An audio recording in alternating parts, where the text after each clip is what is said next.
Okay, let's try this. This is absolutely gonna suck, but you know what? I have to at least try. Oops. Oh my god. Alright.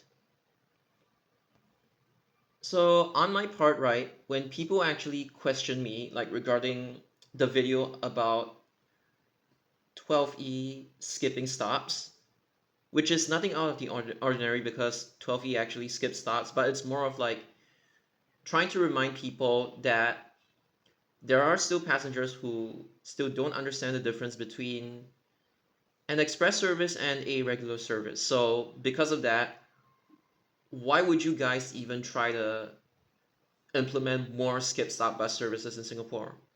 So when my friends actually questioned me regarding this, so I just responded as usual because they are familiar with like 851, so I just responded. And the thing about this is that like I don't force people to accept like my own route suggestions because they are just like route suggestions. And I am in no way trying to like, brainwash them into agreeing with me. I'm just giving them the evidence as is. Like, basically whatever those people have done, I just report it as is. What they tried to do with like, you, you guys could pause and read this. What they have tried to like, they even had the audacity to do this and actually infiltrate other servers and actually push their ideas on people. So I'm just talking about that alone. Like, what were their previous ideas and what are their current ideas now? So every single thing I clearly communicated everything to my friends. So basically, this is like what you see behind the scenes of like YouTube. Like, I usually don't show this, but it's like I feel that this would be a good time to actually show it. Now that I do not have access to my laptop, I was like, okay, I need to make content somehow. So yeah, along something along these lines. No, no, no. I mean like, so yeah, this is basically a way how I still make content, and this is basically outside of the YouTube space how I respond to people. Yeah, I mean, outside of YouTube, I tend to like joke around a lot more. I tend to be a little bit more crude with my language, stuff like that. I'm not even trying to hide it because my posts are public. So, yeah. But anyway, regarding like all of these, it's just like reporting as is. And I'm just telling my friend, like, okay, why is this suggestion bad? Blah, blah, blah. And of course, stuff like, oh, this guy used to be from Huachang JC. Yeah, I told all of them as well. Because seriously, it's like I'm getting really sick of these JC students trying to uh mess up Singapore's bus network when there's really nothing wrong with it in the first place. Like I even told my friend the demographics, like elderly, hospital, shopping passengers, like the cultural districts and stuff like that. Tiong Bahru, Henderson. I don't use language that like is could be seen as like ambiguous or just. I just like use words that convey the meaning the best, basically. It could be simple, it could be slightly more complicated words, but I don't go around writing essays unless I have to actually explain to my friends, stuff like that. Like, what the hell? I'm actually making a career out of like explaining people's mistakes. So, yeah. So, okay, my first pilot test video, I forget that I have to use the plus and minus signs. I'm gonna explain, or at least try to explain, the reason why there are limitations in 120 and 121 going bi-directional. Oh my god, I need to like hold this thing a little bit. Okay, but essentially, right, in order to even make 120 bi-directional in the first place, you would actually need a road that links Henderson Road, like around here, and it actually cuts inside. And then you actually have to make Telok Blangah Street 32 bi-directional. So essentially how it would go is MRT Henderson Road let's just imagine this one is an actual road, Teluk Blangah Street 32, Teluk Blangah Drive, Street 31, Teluk Blangah Heights, and then you would send it up Henderson to Bukit Merah Central. And the one thing that's preventing 121 from obviously going bi-directional, actually, there are two things. Oh my God, Jared. The one thing that's preventing, actually not one thing, but the two things that are preventing 121 from going bi-directional, it's simply because like this junction over here, as you can see, because there is the tunnel over here. Historically, there was no tunnel, but right now there is actually a tunnel, and this effectively means that unless you could make 121 loop here, and then you have to ensure that this loop is actually like double-decker friendly because 121 has double-deckers. And even in this case, I don't really recommend 121 actually doing this loop, because there is no way to make this thing a T-junction. So you have to like make it loop here. And then you go inside Teluk Blangah Rise. Not just that, but it's like, if you look at Teluk Blangah Rise, there are only like 2 blocks along here, and then 2 blocks along here. And pretty much all of the blocks are along this side, and this side is like Mount Faber. It's like quote unquote forest. So this is another reason that I didn't really think of, but again, historically, there were bus services like even 124 that went inside this side of Teluk Blangah Rise. Like this side used to have bus stops. But then over time, the bus stops only got shifted to, not shifted, but it's like over time, only one side of Teluk Blangah Rise, which is like the residential side, has bus stops. And it's for obvious reasons, because the flats are all located along here, and then it's all forest along here. So unless your bus stops from the opposite side have like pedestrian crossings, you know, the silver zone thingy that they're trying to do, blah, blah, blah. Unless you could actually do the bus stops opposite and make it so that the pedestrian crossings are just nearby, so the passengers could actually just alight and then cross over to the other side, like the residential side, properly. See, again, extending bus services is actually a lot more complicated than you think.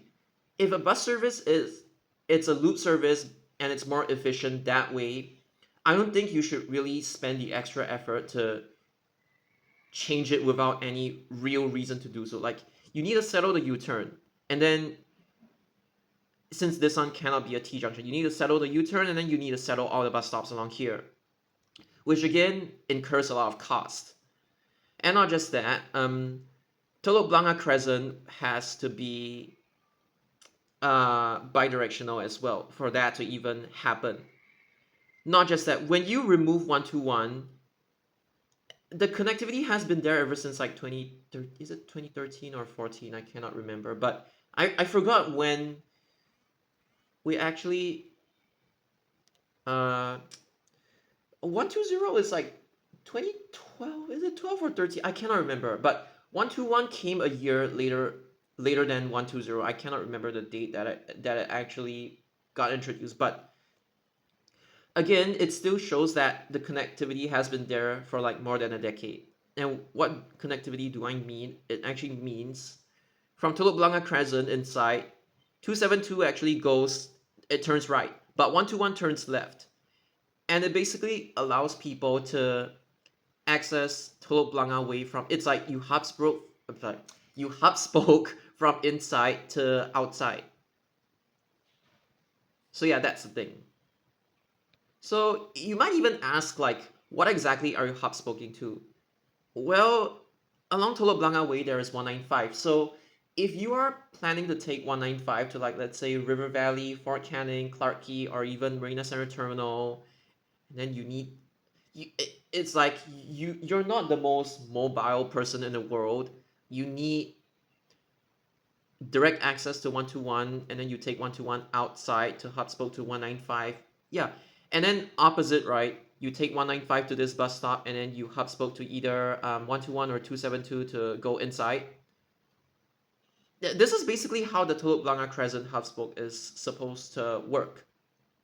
Historically, it wasn't present ever since like 1970s, 1980s, but whatever, man. Like, 121 exists for a reason, and And 195, people do take it beyond Tiong Bahru, even though the demand is not that high. But at the very least, like when you think of it from a macro perspective, like an overall network perspective, 195 is designed to take you beyond Tiong Bahru. And then you also have 124. So the same logic goes. 195 here and here, 124 it's also here and here. So the hub spoke works in the same way. You could take 124 to access, like, again, different areas that 195 doesn't cover. I'm just gonna put it that way. I mean, you guys know the route of 124, so yeah. So yes, if you amend 121 away, people that use this bus stop might complain. People who use this bus stop might complain as well if you make 121 bidirectional. So it's not as simple as like, okay, why not we make 121 bidirectional like this, like down, left, up, here, and then like this, and like this, right? But the problem with that is that when you break the loop of 121, I'm just gonna zoom out. People from Tiong Bahru, let's say from Tiong Bahru, right? They no longer have a direct bus to reach Telok Blangah Rise. They still have direct to Crescent, but they don't have direct to Rise. And the same logic goes for that. Like Tiong Bahru to Crescent, you have a direct bus, but Crescent to Tiong Bahru, you do not have a direct bus. You need to walk outside and take 195. Before 121, people had to walk outside and actually take 195, which can be a pain sometimes. Given the fact that this is basically an elderly area in general, you guys know that. So these are the legitimate reasons why you just cannot break the loop of 121. Because 121 is specifically catered towards Telok Blangah Rise residents that find taking 195 to Telok Blangah Way and then walking all the way in, it's like really inconvenient, or crossing the bridge is inconvenient, right? They actually take 121 to Crescent and Rise. The number of people doesn't matter. The fact is that the connection is even there in the first place. And then yeah, that's for 121. Whereas for 120's looping point, conceptually, I'm just saying conceptually, it's kind of the same as 913's East Loop. Imagine this is like Admiralty instead, but 120 right now, it actually goes Henderson, Telok Blangah Heights, like this, like this, like this, like this, like this. It kind of operates like the same way as 913. And obviously, extending 913 beyond Woodland Circle wouldn't make any sense, right? Given the fact that there's already 858 nearby. And then, this is not related to 913, but there's also 962 that takes you to Sembawang. But if you live along Woodland Circle, especially the northern part, you could literally just walk outside to Woodlands Avenue 9 to take a bus to Sembawang, right? 858. Yeah, that's a distinction between trunk services and feeder services that some people still don't understand, but yeah. Anyway. But one thing that people often forget is that, like, let's say you send 120 to Bukit Merah. Let's say you send 121 to Bukit Merah as well. Or even if you do it to Harbourfront for some reason. If you do it to Harbourfront for 120, I think you would need red and white plates, which just further complicates matters. But regardless, it's still an extra bus service or two extra bus services in Bukit Merah. And the same thing goes for like Harbourfront. One thing that people often forget, I mean, yes, I've talked about like loop services having like the fast turnaround, more efficient, and also Tiong Bahru to like Telok Blangah Crescent and Rise instead of like it being bidirectional. Like the loop actually makes sense. It like why it's even designed as a loop in the first place. Yeah, I've talked about that, but one point that many people often tend to forget is that loop services only operate from one terminal and not two terminals. When you make every single thing bidirectional, you would have to keep constructing more and more and more bus terminals. It's like you would have to like create space so that you could make 120 and 121 park here, and then you would have to kick out several bus services as well. And the same logic goes if you try to terminate anything along Harbourfront in general. It's the same logic. Like, they tend to forget that making bus services bidirectional, you need more parking space to even accommodate them in the first place. The thing is that, like, they don't even like loop services, like those people, that group basically. Even if it loops at a terminal, they would just find some excuse to force it to terminate, even if there's like clearly not enough space, and the fact that like some other buses, they really need the space to terminate more than other bus services. And when you think of it, 120 and 121, yes, they are prone to bunching sometimes, but then again, like, we're all used to it. We know that they're loop services. We know what their purpose is. It's to pitch these people to Teluk Blangah MRT, and it's to pitch these people to Jalan Bukit Merah, Kim Tian, and Tiong Bahru. Like, we would understand if there was like bunching. We know that this is like way beyond any operator's control. Like, we understand it. And the fact that like 120 and 121 as loop services, they don't even exceed 2 hours by any means. So it's like, as residents, right? You would understand the purpose of services much better than any bus enthusiast would, especially if you've lived in the area for like long periods of time. Stay or live, depending if you are a Singaporean or an outsider, but yeah, you get the point. This is one point that I feel people tend to forget. Bidirectional bus services, even if it's not inside the bus terminal, they need more space to terminate. Whereas, wouldn't it be easier to just make a service a loop service and probably create layover spaces, like, if it's possible, like at Tomlinson, at Changi Airport, or at Suntec City, there's the big bus stop outside Suntec City, and the BCs usually stop there for a break. Why not we try to incorporate this? And why not we make it so that even if the bus drivers do speed, like let's say in the first half of 36 and 518, but then they go for a break and then they catch up with time, I feel that there needs to be a little bit more flexibility when it comes to this. Like, I don't really want everything to be hard OTA unless there is like an actual reason for it to be OTA, like first bus and last bus. But yeah, it's like, I feel that instead of doing this kind of rigid planning, you should think of like more alternatives. Doesn't have to be a creative one or anything, but you should think of more like alternatives that are actually realistic, and not just like, oh, I want to be idealistic. I want every bus service to be bi-directional and stuff like that. But yeah, god damn it, this video is like so hard to make.